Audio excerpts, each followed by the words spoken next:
CBSE NCERT Class 8 Chapter 2nd Mathematics Linear Equation in One Variable Exercise 2.2 question second ആണ് നമ്മളിവിടെ solve ചെയ്യാൻ പോകുന്നത്. ഇവിടെ നമുക്ക് തന്നിരിക്കുന്ന question n/2 minus 3n/4 plus 5n/6 is equal to 21 എന്നതാണ്. ഇങ്ങനെ നമുക്ക് കിട്ടിയിരിക്കുന്ന ഒരു ഫ്രാക്ഷൻ ഫോമാണ്. ഇതിനെ നമുക്ക് സ്റ്റാൻഡേർഡ് ഫോമിലേക്ക് മാറ്റണം. നമ്മളിവിടെ നോക്കിയാൽ കാണാം, ഇവിടെ നമുക്ക് കിട്ടിയിരിക്കുന്ന ഡിനോമിനേറ്റേഴ്സ് എല്ലാം തന്നെ ഡിഫറെൻ്റ് ആണ്. അപ്പോൾ അങ്ങനെ വരുന്ന സാഹചര്യത്തിൽ നമ്മൾ LCM കണ്ടെത്തണം. LCM കണ്ടെത്താൻ നിങ്ങൾക്ക് അറിയാമോ? കാണിച്ചു തരാം.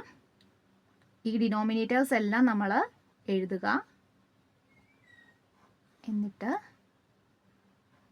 2 കൊണ്ട് ഡിവൈഡ് ചെയ്യുമ്പോൾ എന്താണ് കിട്ടുന്നത് നോക്കുക.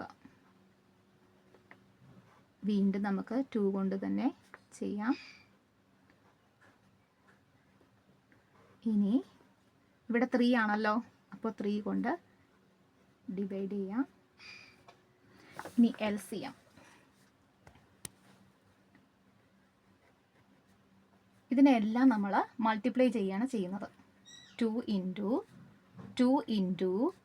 3 × 1. ഈ 1 എല്ലാം ഒരേ സെയിം വാല്യൂ ആണല്ലോ.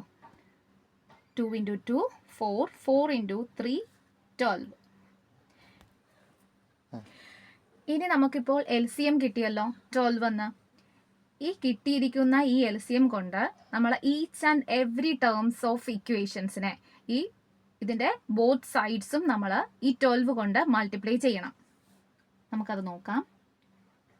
ഈ ക്വസ്റ്റ്യൻ അങ്ങനെ തന്നെ നമ്മൾ എഴുതുക. എല്ലാത്തിനും നമ്മൾ 12 കൊണ്ട് മൾട്ടിപ്ലൈ ചെയ്യാൻ പോവുകയാണ്. n/2 × 12 minus 3n/4 × 12 plus 5n/6 × 12 equal to 21 × 12. ഇതിങ്ങനെ തന്നെ കിടക്കട്ടെ. ലാസ്റ്റ് നമുക്ക് എന്ത് സോൾവ് ചെയ്യാം? ഇനി ഇവിടെ ഇതിന് നമുക്ക് ഇങ്ങോട്ട് ഡിവൈഡ് ചെയ്ത് കളയാൻ പറ്റുമല്ലോ. നമുക്ക് അങ്ങനെ തന്നെ നമുക്ക് ഇവിടെ വെച്ച് തന്നെ വെട്ടിച്ചെറുതാക്കാം. 2 12 6 ടൈംസ് ആണ്. 4 12 എത്ര ടൈംസ് പോകും? അതെ, 3 ടൈംസ് ആണ്. 6 12 2 ടൈംസ്. നമുക്കിതിനി ചേർത്തെഴുതാം. അപ്പോൾ ഇങ്ങനെ വരും n × 6 minus 3n × 3 plus 5n × 2 equal to 21 × 12. നമുക്കിതിനെ നേരെ ഫോമിലേക്ക് ആക്കാം. 6n minus 3 × 3 9, 9n plus 5 × 2 10. So 10n equal to 21 × 12. ഇനി നമുക്കിതിനെ കുറയ്ക്കാനുള്ളതിനെ കുറയ്ക്കാം. അപ്പോൾ 10 മൈനസ് 9 എന്ന് വരുമ്പോഴേക്കും എത്രയാണ് വരുന്നത്? ഇവിടെ നിന്ന് നമുക്ക് 1 കിട്ടി. സോ നമുക്കിവിടെ കിട്ടുന്നത് 7n ആണ്. That is equal to 21 × 12. നമുക്കിവിടെ കണ്ടെത്തേണ്ടത് n ആണ്.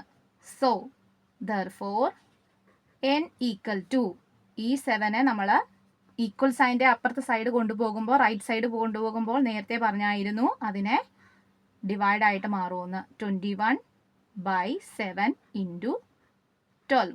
ഇതിന് നമുക്ക് വീണ്ടും വെട്ടിച്ചെറുതാക്കാം. എത്ര ടൈംസ് ആണ് പോകുന്നത്? 3 ടൈംസ് അല്ലേ? n equal to 3 × 12.